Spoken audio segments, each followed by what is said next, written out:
और पर्याप्त खाद है। कौन जिम्मेदार है? ललितपुर बुंदेलखंड का पिछड़ा इलाका, वहां एक किसान तो लाइन में खड़ा खड़ा 3 दिन से उसकी सेहत बिगड़ गई, उसका निधन। उसी जिले का एक और किसान, तो धीमे धीमे अपने आप इनकी पोल खुलने लगी, इनके नीचे की जमीन खिसकने लगी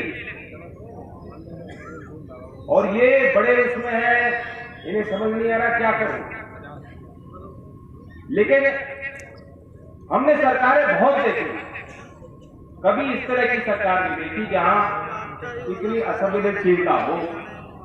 प्रसिद्ध कवि माखनलाल चतुर्वेदी जी की एक छोटी सी पंक्ति 2 लाइन में आपके बीच रखता हूं और मैं किसान आंदोलन के संदर्भ में ये बात कहता हूं।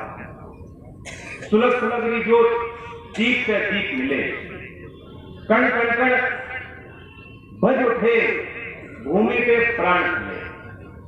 इन शब्दों का कई मतलब आप निकाल सकते हो। मैं किस संदर्भ में कह रहा हूं कि जो हमारे किसानों ने जोत जलाई, कुर्बानियां दी हैं, आपके जिले के किसानों ने कुर्बानी। अरे भाई इधर को आ जाओ, हटो, या तो हम लोग चले जाएं। और बिट्टू जी को बधाई देते हैं।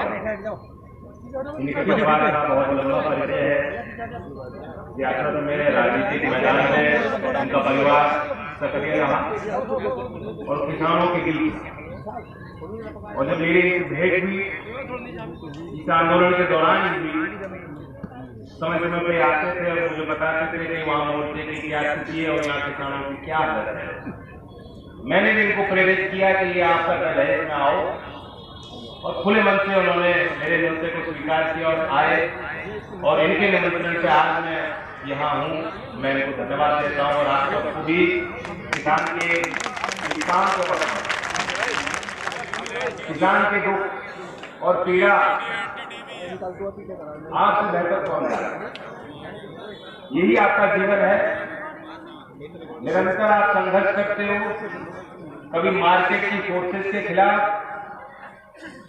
कभी प्रकृति की मार आप पे पड़ती है, वो भी झेलना पड़ता है। आप खुश होते हो सोच के कि हमने पैदावार रिकॉर्ड बंपर क्रॉस करी है, लेकिन तब आपको दाम नहीं मिलता। सरकार आप चुनते हो, आप बदलते हो, लेकिन जो लखनऊ और दिल्ली में जाके बैठ जाते हैं चुनाव में, तो किसान के परिवार के सदस्य होते हैं, किसान के आधार पर उनकी राजनीति टिकी होती है, और वहां बैठ के वो दूसरा राम लगाते हैं। तो व्यवस्था से हमें और आपको लड़ाई लड़नी पड़ती है।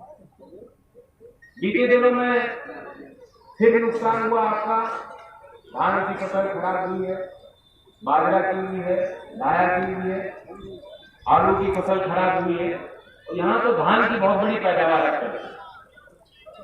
लेकिन मैं आपसे पूछना चाहूंगा कि जब बारिश हुई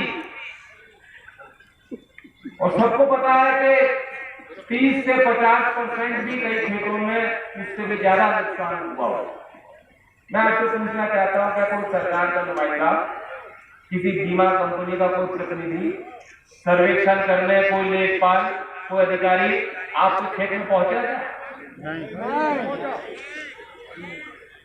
तो कौन जिम्मेदार है? लखीमपुर की घटना तो देश ने देखी है, और जिस तरह से किसानों को कुचला गया, आज़ाद भारत में लोकतंत्र में ऐसी कभी सरकार हमने देखी नहीं। अभी भी न्याय नहीं मिल पा रहा, अभी भी मंत्री जी के ठाठ हैं, मोदी जी के प्रिय मंत्री जी हैं, और किसान की नज़र में वो हत्यारे लोग हैं। तो इससे बड़ी बात क्या हो सकती है? FIR दर्ज हुई, 5 दिन बाद गिरफ्तारी बेटे की हुई, उसको भी बुलाया। सारी चीज़ें हैं कि VIP ट्रीटमेंट का इल्ज़ाम भी लग रहा है, और ख़ास बात है कि गृह मंत्री हैं वो। मैंने आज अपने मंच से इस बात को कहा कि दूसरे FIR पे इसलिए जोर दिया जा रहा है कि एक दबाव बनाया जाए ताकि समझौते की परिस्थितियां बन जाएं। अच्छा, और प्रकाश राजभर जो है इसमें गठबंधन हुआ है जी, तो यूपी चुनावों में क्या आपको असर पड़ेगा? नहीं, असर तो जरूर पड़ेगा, क्यों नहीं पड़ेगा। बीजेपी से नाराजगियां हैं, और हम लोग भी बातचीत कर रहे हैं, बहुत जल्दी हम लोग भी निष्कर्ष निकालेंगे। आपकी पार्टी किसी से गठबंधन? समाजवादी पार्टी से पिछला चुनाव मिलके ही हम लोग लड़े इस बार और आज भी उन्हीं से हमारी बातचीत चल रही है। अच्छा, सपा सांसद आजम खान पिछले कई महीनों से सीतापुर की जिला जेल में बंद हैं, उसको लेकर कुछ बताइए थोड़ा सा। आप गठबंधन करने की बात कह रहे हैं? नहीं, देखिए उनकी तो जो तस्वीर आई थी, उनका स्वास्थ्य भी काफ़ी बिगड़ा था, तो मानवीय दृष्टि से जो हुआ खराब हुआ है। हिंदू मुस्लिम की लड़ाई में आर्यन खान जो है, क्या वो पीस सकते हैं, क्या मामला है?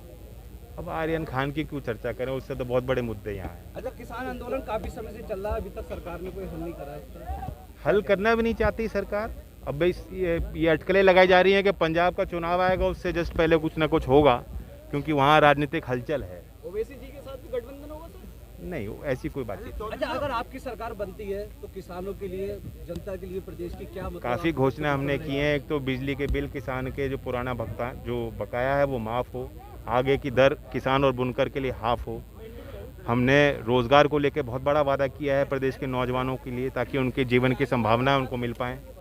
और जो पीएम सम्मान योजना में 6,000 मिलते हैं, वो प्रत्येक किसान को 12,000, जो सीमांत लघु किसान है उनको 15,000 तक दिलाने की हमने बात की। जिस हिसाब से महंगाई बढ़ रही है, आपको लगता नहीं कि 12,000 कम है? वो भी कम है, मैंने तो खुल के कहा, वो भी कम, वो भी पर्याप्त नहीं, लेकिन एक शुरुआत है।